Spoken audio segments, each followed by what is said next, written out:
What up, Earthlings? Zube here.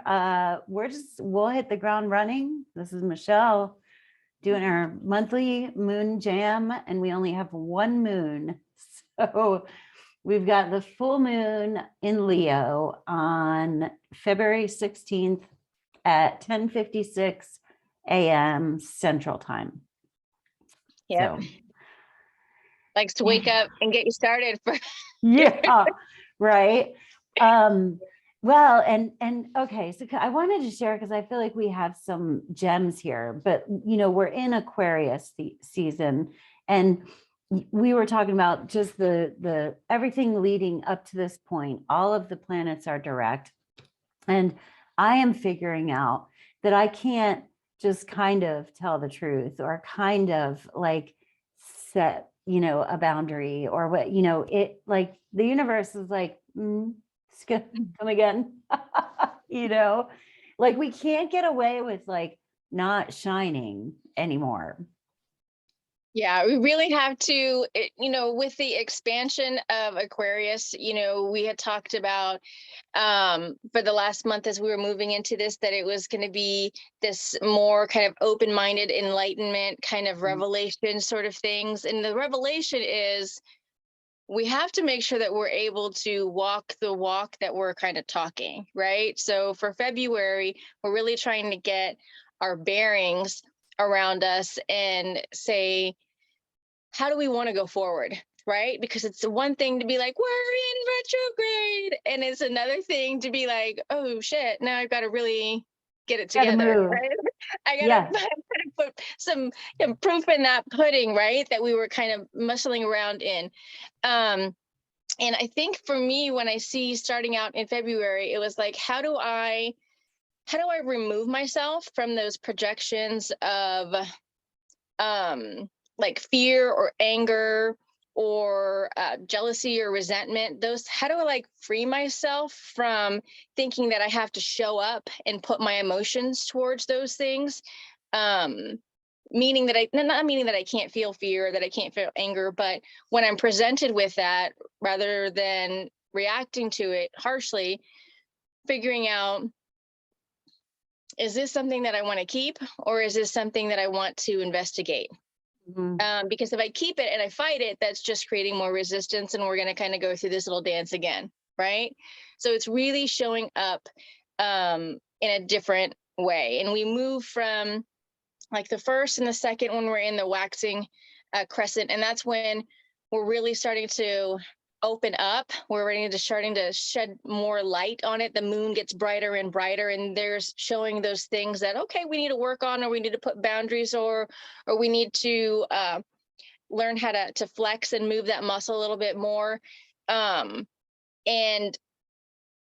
walking in those shoes as we kind of lead up to the full moon, it very much is, your space requires your presence. And when you're looking at your presence, it always comes back to, in your heart of hearts, are you speaking that truth? Knowing when to do that, but also knowing that it's not always going to be perfect. It's not always going to look perfect. There might still be spots that are kind of bruised or hurt or sensitive, and that's okay. And sometimes when we think we got to hit the ground running, we think we're going to go full force and we're going to get all this stuff done. But in reality, it's the little steps consistently that gain more ground, that stay that foundation, that create the most traction, and end up providing the most bounty. So I know we're moving forward. It might not feel sometimes like we're moving forward. We're like, everything is direct. What the hell's going on? Yeah. But it is a part of that kind of learning process that we are responsible for the steps that we take, and we are responsible for the choices that we make.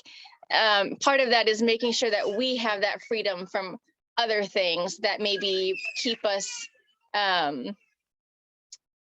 I guess that kind of keep us questioning ourselves. Yeah.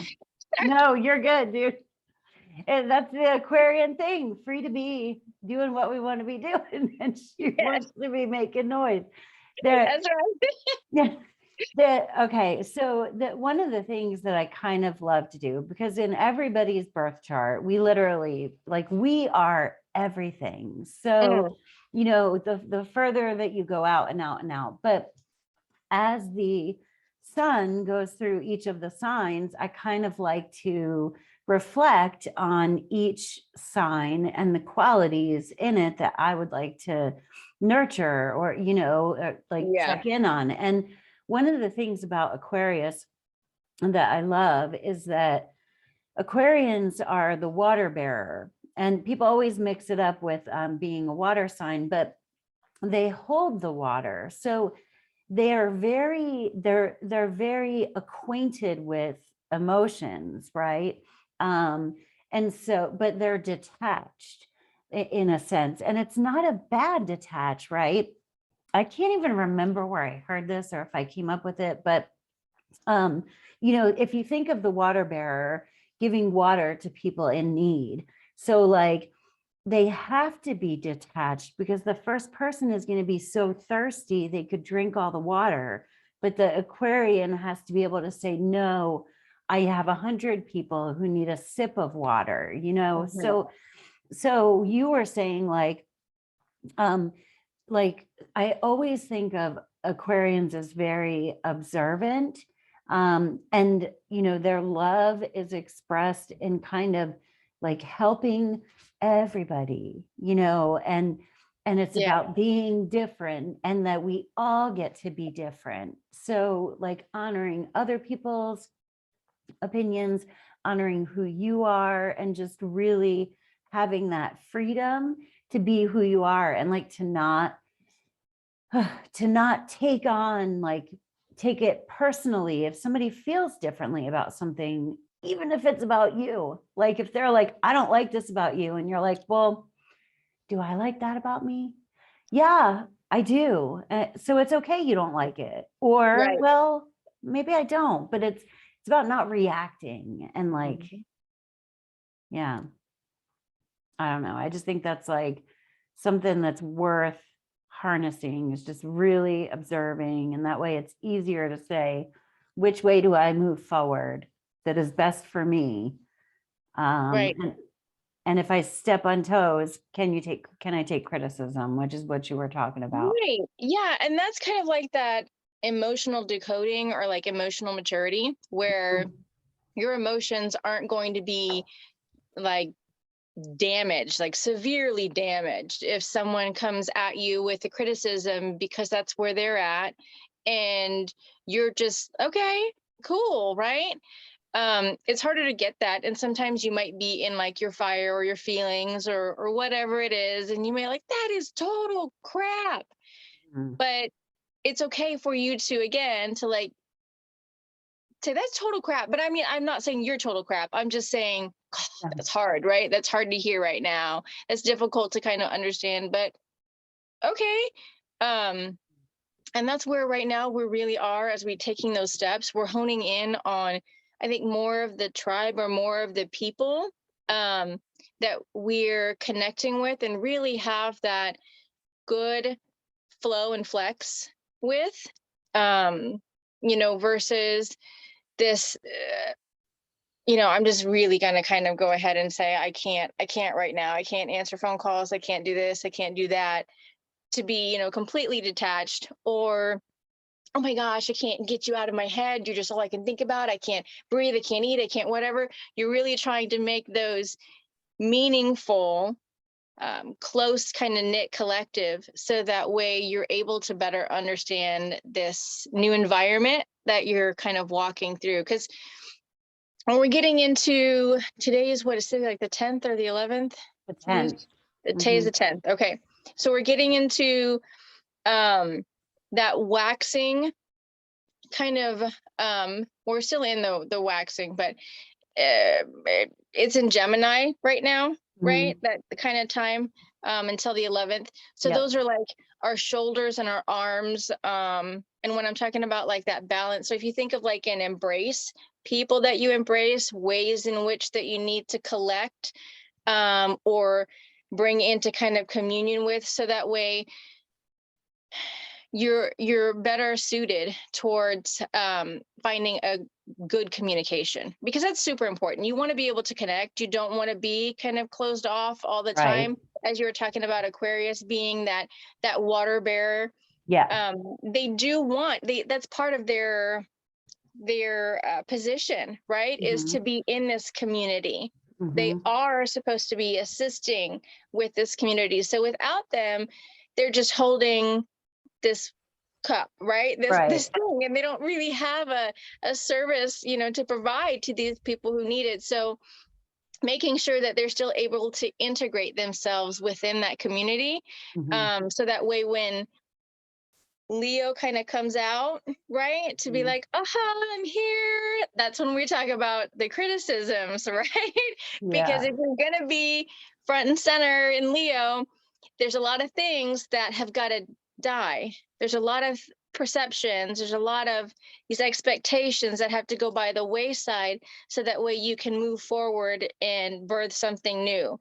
Leo likes to be the center of attention and in the spotlight. They're very jovial. They're awesome. But at the same time, you like, when I tell my kids sometimes, you're going to dish it out. You'll be able to take it,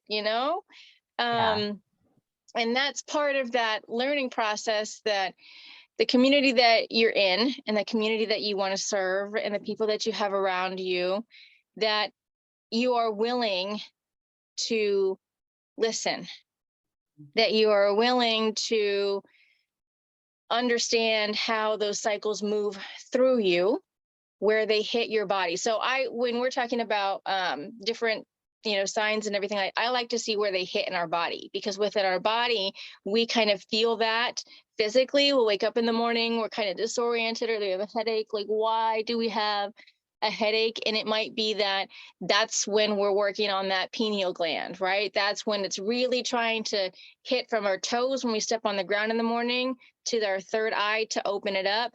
How we're going to find that path, both with our feet, but also with our mind, right? With our intuition.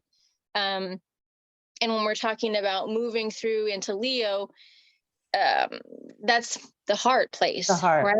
That's really like this exchange. So that's, again, Aquarius is bringing us in from this cup pair, and they're teaching us how to be ethical exchange, these beings that are able to provide this cyclical space for each other energetically, as well as healing wise, because we're seeing in others sometimes the reflections that we want to heal, or we're seeing in others the things like, I don't want to go down that path.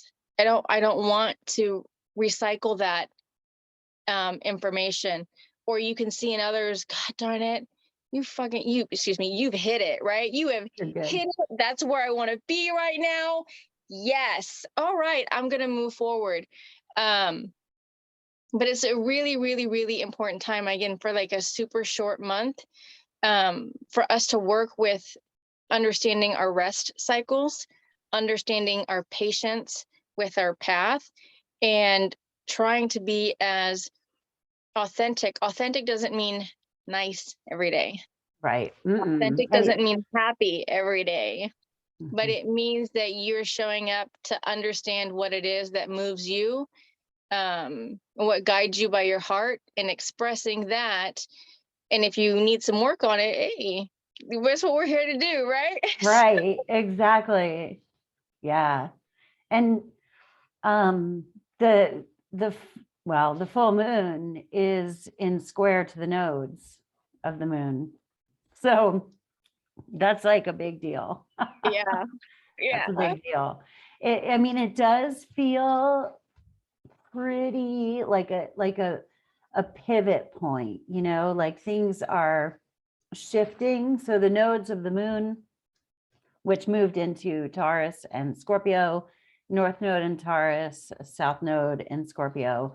And then the sun and moon are squaring them. So the nodes are where we're heading and where we're coming from. But basically, as a on that full moon, like we might be shifting, and that's kind of what this feels like to me, is like, which direction am I going to go in? And it can be like a sudden in the mind, like an idea, because Aquarius also is kind of like, they have like big ideas, you know, so it doesn't have to be necessarily in an earthy sense, but there's some sort of shift that we need to make with regard to the people around us.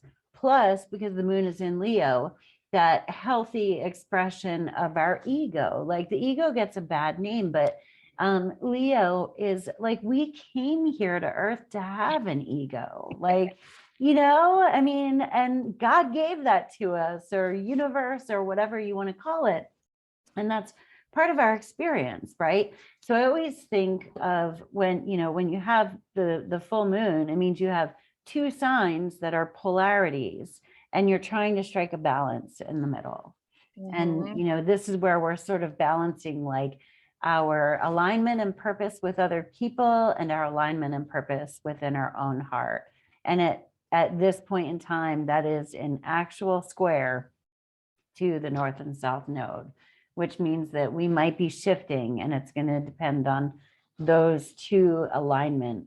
You know, are we doing things because other people want us to do them, or are we just like, fuck everybody and doing our own thing when it would serve us to move this way a little bit and maybe work with other people?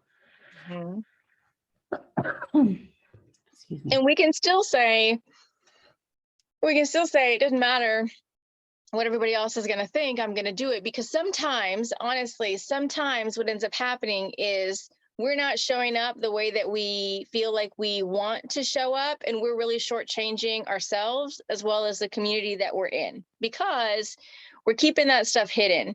When honestly, it could be your, you know, kind of whatever, your scars, your trauma, your hidden susto, those types of things, or shadow work that is keeping that stuff veiled.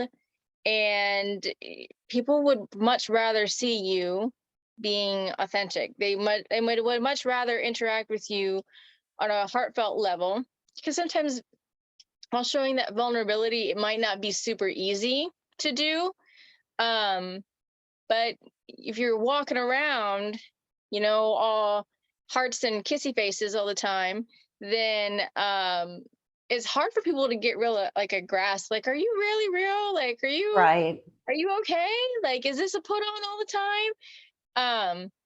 And sometimes that when we're working with that healthy communication, that healthy self-expression, it really talks about releasing that, like that inhibition, you know, that self kind of preservation, I guess, mode that we might put on when we're thinking about how others perceive us, right? I need to keep this certain image. It's not crack-a-lacking anymore. It's not really working. You really, you really have to let the universe come to you and meet it where it is at for you, because we get stuck in this monkey wheel right here of thinking, and it slows down our doing. It slows down our being. It slows down our abilities to process, you know, what is coming that is for us. And that's, I mean, that's super prevalent right now, because right now we had like that freeze, but a lot of things are popping up. So if you've seen the amount of dandelions that have popped up, I don't know, like in my yard, there's like loads of them, right? There's loads of dandelions all over the place. There's loads of chickweed. There's loads of henbit. And I say that because those are like herbs that are considered weeds that are really helping to purify it's like a detox kind of thing, but it really helps to purify stagnant things like your kidneys and stuff like that. So Mother Nature also gives us, as we're moving through these times, it gives us the different herbs that we kind of need to help make sense of some things The other thing that I see is there are a lot of bluebonnets, right? Because that's going to come out here pretty soon, but you can tell where those paths are. So you can tell where the petals are. And I think that's super telling because it shows you where things are going to sprout, where things are going to grow. And our life is kind of like that sometimes. It's a roadmap. If we listen to what our body is telling us and we listen to what those reflections are telling us, we pay attention to the planets and what they're really kind of bringing up for us, it paints for us where growth is going to occur and where it's time to kind of separate, where it's time to say goodbye. Because where one flower might have showed up a long time ago, maybe it's not flowering there anymore. And that's okay. And it's also okay to grieve that, but it's important to take note of that and say, to move forward, I need to go in this direction. Yeah.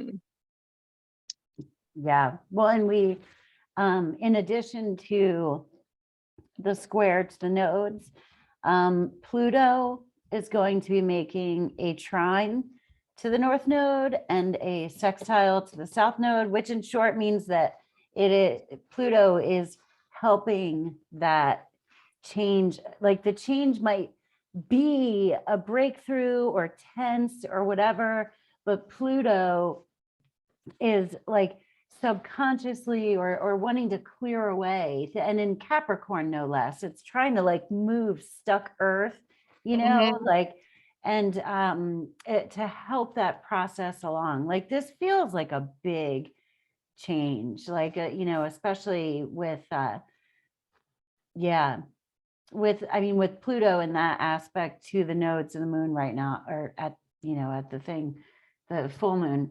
And the Pluto is in what's called an inconjunct to the moon, which isn't a real popular aspect, but it's sort of like Pluto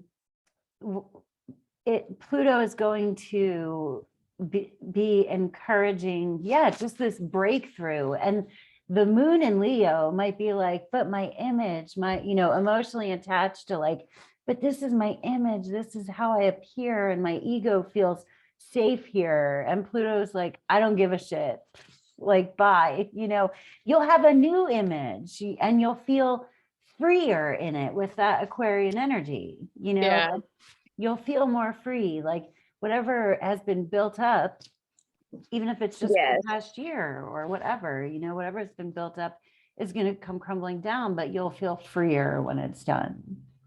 I love listening to, like, when you're talking about the aspects and squares and all that kind of, because I'm still like learning, right? I know. And I'm like, okay, what does this mean? So I love it because when I look at it, and I'm basically looking off of like the dates, and I pay attention to like the waxing and the waning, the crescent, the first quarter and the third quarter, the full moon, any new moons, if there's a dark moon, those types of things. And then I figure out where it kind of plays a part in your body physically. So when you're telling me stuff like that, I'm like, ooh, that's so interesting. Like, it's super cool because when you talk about the squares or the aspects and Pluto, and when you're talking about like, it's groundbreaking. So when we start with our spring garden, we break ground. We don't turn it over all the time, but we move it because we have to make that break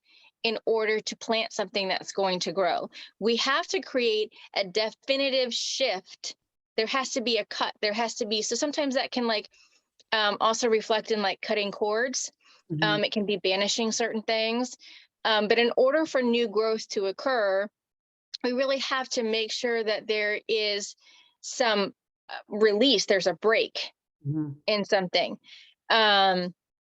In our body, when we're thinking about a release, a lot of times we're thinking of the tension that we might have, that we might hold in our jaw, that we might hold in our necks, the way we might hold in our shoulders if you know, our posture is super poor, those types of things that we visually can see, to then correlate it with how we're going to provide a release. So it might be that Okay, during this Pluto time or during this full moon time, what we're really going to work on is we're going to work on relaxing our joints. We're going to work on some body movement. We're going to get a lot of those systems kind of up and running again, because we're moving from like the winter time, right? And then we've got March coming in here. We're going to be moving into the springtime. We need to wake things up. So maybe part of that waking up as we're breaking ground, we're letting things die, is making sure that we still have that activeness within ourself and within our body, within our space, and we keep that rhythm. So that might look a lot like dancing. It might look a lot like stretching. It might look a lot like, if you're not super into yoga, it might look like picking up stuff like sticks from the yard, or whatever kind of new things that you might find that you uncover from the ice or from the snow, to get a different perspective. So this is a time when I'm seeing, especially for that healthy ego, to get up and move, right? To show that action, to be that action.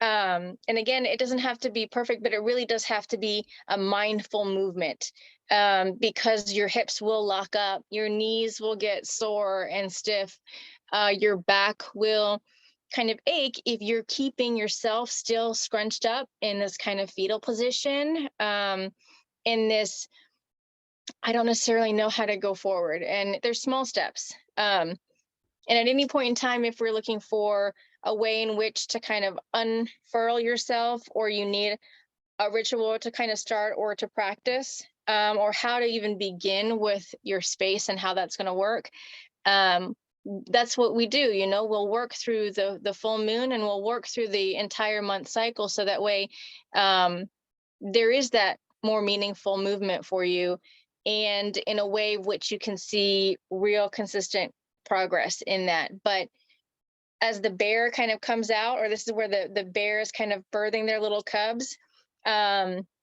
they have to do a lot of movement. They have to be up, they have to be ready, they have to be engaged. So as we're kind of getting our feet about us, it asks us to do the same thing. So what are we going to birth from this death?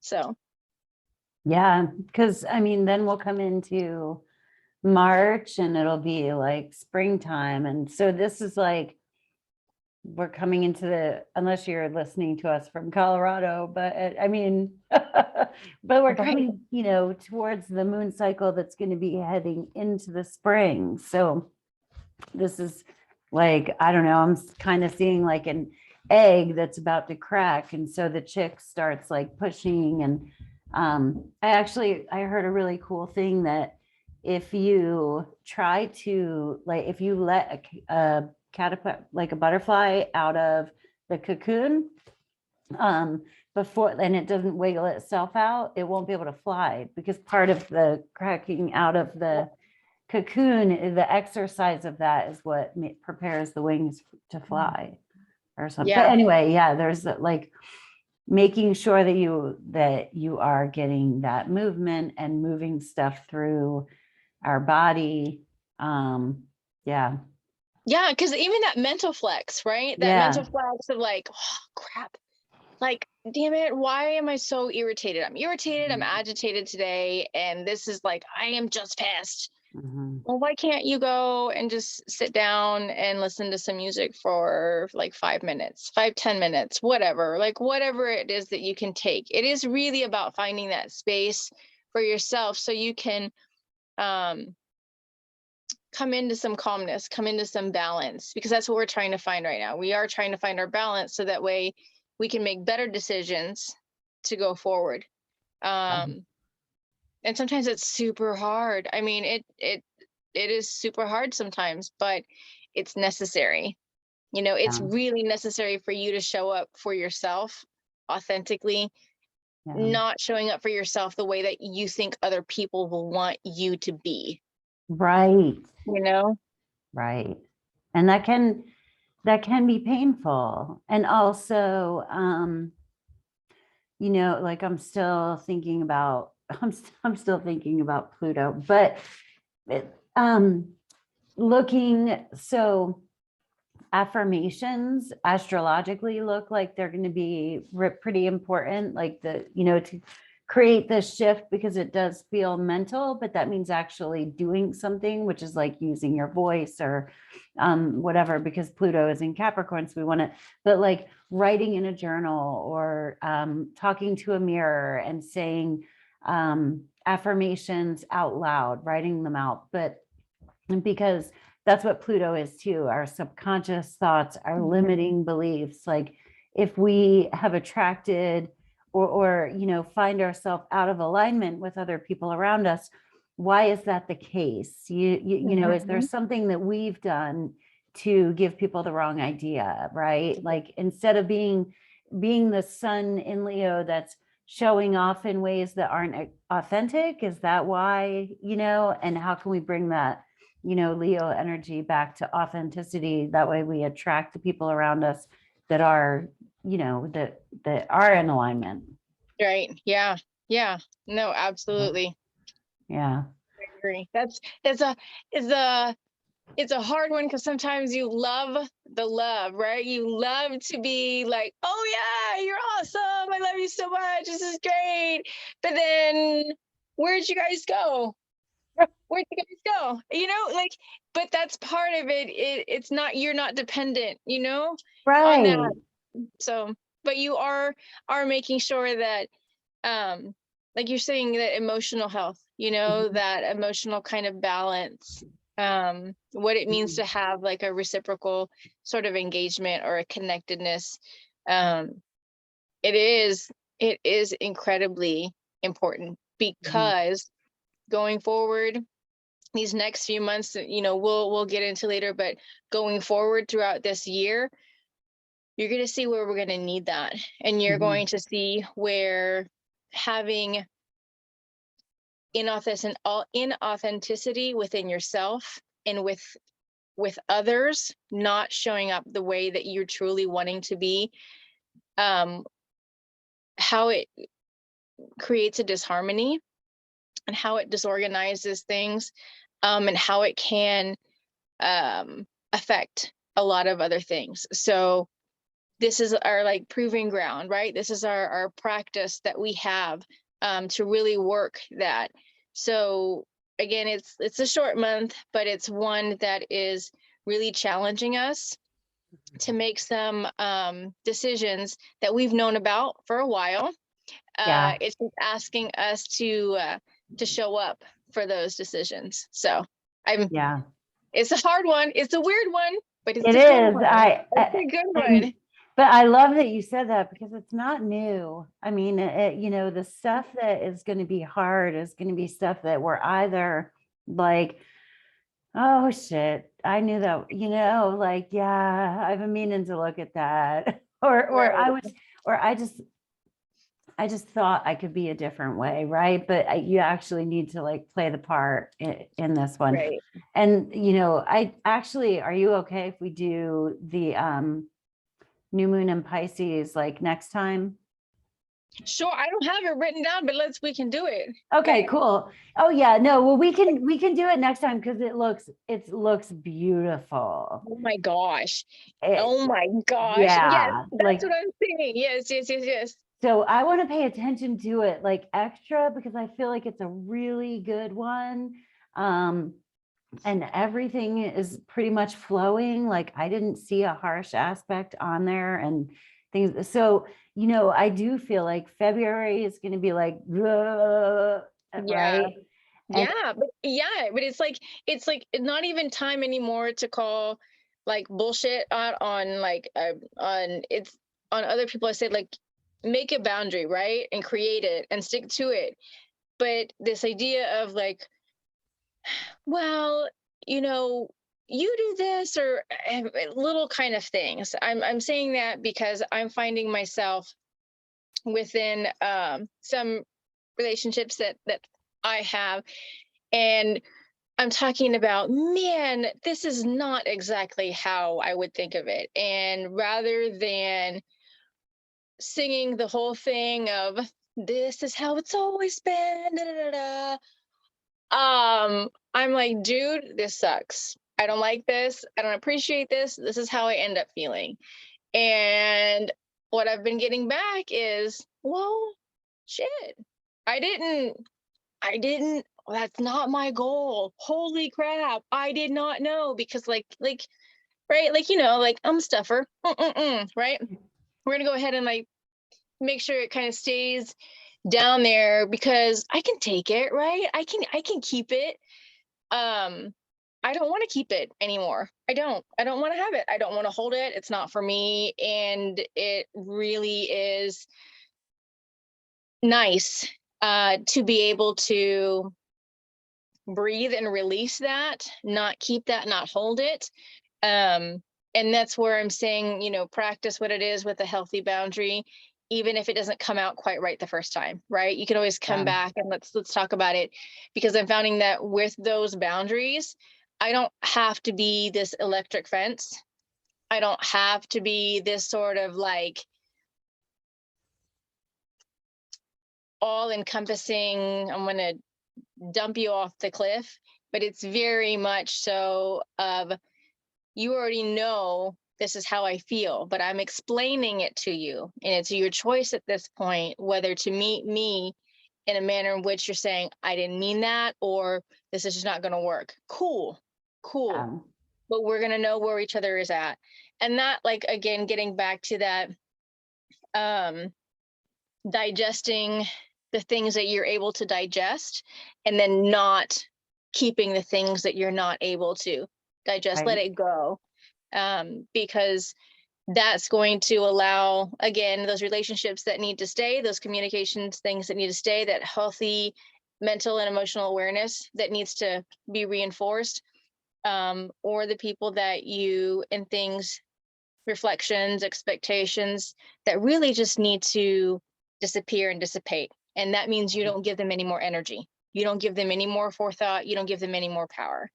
And yeah, you can grieve them as they need to be grieved, but seriously, let it go, because it didn't give you anything then. It's not going to continue to give you anything now. So Yeah.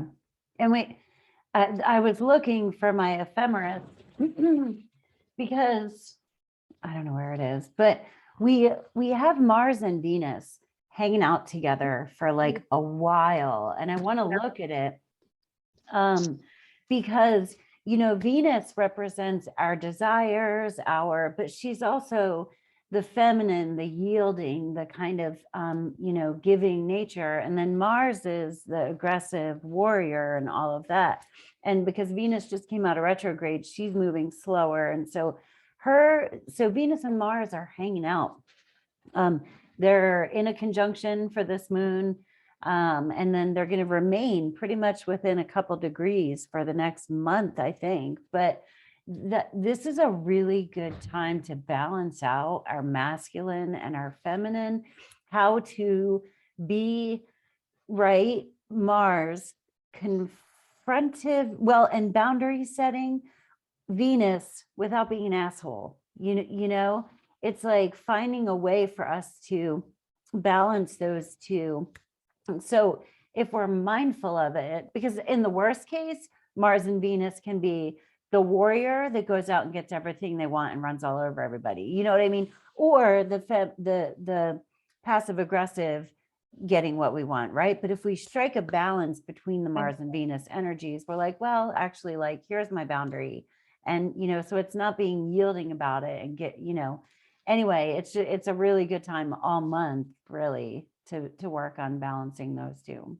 yeah, that's awesome. Yeah, that reminds me, like, one of my sons the other day, he came up to me, and he's usually very outdoorsy, wants to be into everything else, and he said it to me in a very chesty way, right? He's like, I love you. And you're like, okay. Aww. I love you too, right? I got chills. That's so it was super. Yeah, that's what, when you said that, I'm like, oh, that reminds me of that. Like, yeah. He's not too confronting, but he's letting that vulnerable, but in that very, I need to say it kind of way. Totally. Yeah, totally. So it's like, just be mindful of how you like take advantage of this meeting up of Mars and Venus, because that takes a while to happen. See, my ephemeris is on my bed, but I think it's a couple years before they'll like conjunct again, Mars That's takes awesome. 2 years, at least a year and a half. It'll be at least a year and a half before they meet up Yeah. again after this. Well, I'm experiencing a lot of people like they're talking with their heart right now. You know, that's really what I'm, coming more in contact with right now is people really kind of, they might say a couple sentences about, surface level stuff, but then they get into it, really kind of heart space things. So I think it's Yeah. great that you're saying, definitely take advantage of this time because it is an important time where people are more open to that vulnerability of hearing that heart space. And again, it's amazing practice to flex that muscle when you are not quite used to it because people are definitely open to that right now. So yeah, and I have a feeling that wanting to communicate about powerful change, if we can take it out of here and bring it down here, right? yeah. And if we can be authentic about what we want, right? So something that I learned in AA is always checking my motive, right? What is your motive for wanting that? Because sometimes we can be trying to achieve something and not even really know it if we're not Right. thinking about what we're talking to somebody about. Like, do I just want them to agree with me, or is there a purpose for this conversation, like an end goal, a creation?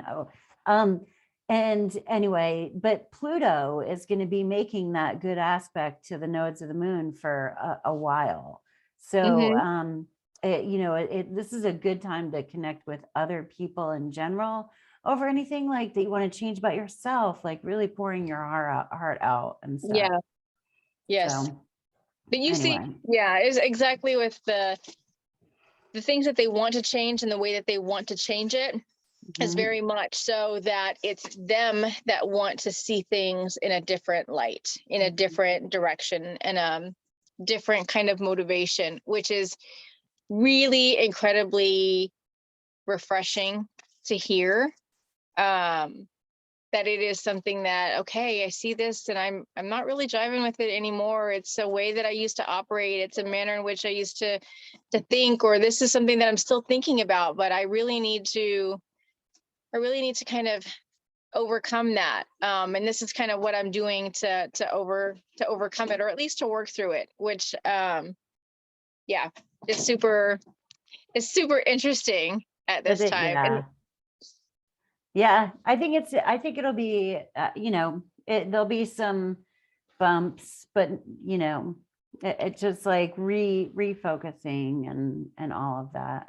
And that's where like that routine, or that's where that ritual can really kind of come into play and kind of keep your focus on those bumps or those bruises or those rough spots, because you can come back to that if you're giving yourself like that 5 or that 10 minutes to really come back and decompress, or kind of focus on something that it is that you need to maybe have a different kind of twist to it, or like really kind of, well, maybe am I taking that wrong, or am I thinking about it wrong?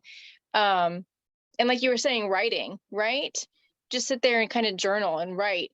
Because the more I'm finding, the more sometimes you're able to write the things down. Like, I'm not a super big writer, right? Like, I dream about things and it comes and I get it, and I'm going through the messages and I'm understanding what that means. And sometimes that download process takes a little bit of time. So putting it to paper is even harder. But with that being said, when you do write things down, sometimes you're able to organize your thoughts better than it would come out to begin with. Because sometimes when we come out, we're still coming out from this place of how to put everything together. And it's not from your heart space. It's really not from here. It's still under that premise of, how do I need to make it sound? Yep. And it's not about how you need to make it sound. It's how are you feeling? How is it coming out through this? How are you expressing that? So writing it down really takes that need to put your periods here, your apostrophes, or spell it right. It really just brings everything out into a different kind of environment. And that means you have it, you can read it, you can reread it, you can rewrite it, you can rework it. And that way you can understand it, not from this perspective, but from this perspective, how it came out to begin with on Yeah. that paper. So I really encourage journaling, even if it's just to say in the morning, you're awesome, you're awesome, you're awesome, you're awesome, Yeah. you're awesome, whatever. You know what I mean? Just kind of Yeah. get in a little bit of a habit or a routine of that. So Yeah. But, or a vision board. And I'll just share here what I've been sharing with a lot of people, because I'm a writer. And so I have this like, I used to have this fear that someday somebody would find my diaries. And so I do perform a little bit in my diary. You know what I mean? You know what I mean? My journal. But I have a notebook. I have a spiral notebook, and I just write shit in there. It's like Mhm. shit. Like I told Zeke, I'm like, if something happens to me, get rid of it, because I don't want anybody knowing the dumb stuff that I write in there, but that is for that letting Mhm. go and oh, look at that, like that's Right. interesting that I came up with that, or manifesting or whatever, I feel like putting in there. But yeah, I think envision boards, this one, because of that position to the nodes of the moon, would be a good one for like envisioning the future, in all different, like get wild with it. Like it doesn't have to be like this is exactly what I want, but like put possibilities, just whatever. Anyway. Yeah, and there's loads of like places. So sometimes like public libraries, if you're looking for like materials, magazines and stuff like that, a lot of times if they're done with their magazines, or if even like thrift stores and stuff like that, sometimes like I say that because our library here in Texas, Mhm. they will have like loads of magazines at the shop right beside it, and it'll be like a bundle of 12 of them for $1. Oh my So gosh, nice. I there's a know. load of places that you can kind of like pick up that stuff. If you need anything, you can always hit me up because I've got loads of them here if you're local. But Yeah. yeah, definitely vision boards are super, super, super interesting, because I did one just for the new moon that came out, and oh my gosh, it was Okay, cool. super, super, super good. So there was a lot of hieroglyphs and a lot of other things that kind of popped out, a lot of birds. So it was talking about like songs and how we're listening to the songs and how we're creating the songs, or how we're singing songs even. So old songs that had a certain melody to it, the kids and I went through trying to find different melodies to it. So the purpose or the exercise for that was, you might be singing something about yourself or a story that you might have, but you put a different melody or a different twist to it, and it creates a different movement within your body, a different movement within that stagnant kind of energy that might have been associated with that tune or that memory or that emotion to begin with. So to provide a change up to it, to provide some flexibility in that to allow for change, you see different things unfolding. You see different possibilities. So I think vision boards allow for a lot of things to kind of come through connectedly, but also subconsciously when you're going back and you're working through the entire month, or whatever it is that you have the vision board for, goals, plans, things like that. So yeah, absolutely. Nice. All right. Well, Earthlings, that was our jam. That was their jam. Thank you for joining Yeah. us. And if you have any questions, you need some assistance with rituals, you can always hit me up at Herba Buena. There's a link over, or will be a link, and I can help you out with anything. But don't hesitate. Just you can always go ahead and email me, or text me. So we're good to go. Thank you. Yeah, I think, yeah, I'll make sure your information is down below. So, all righty. Well, peace and namaste. All right.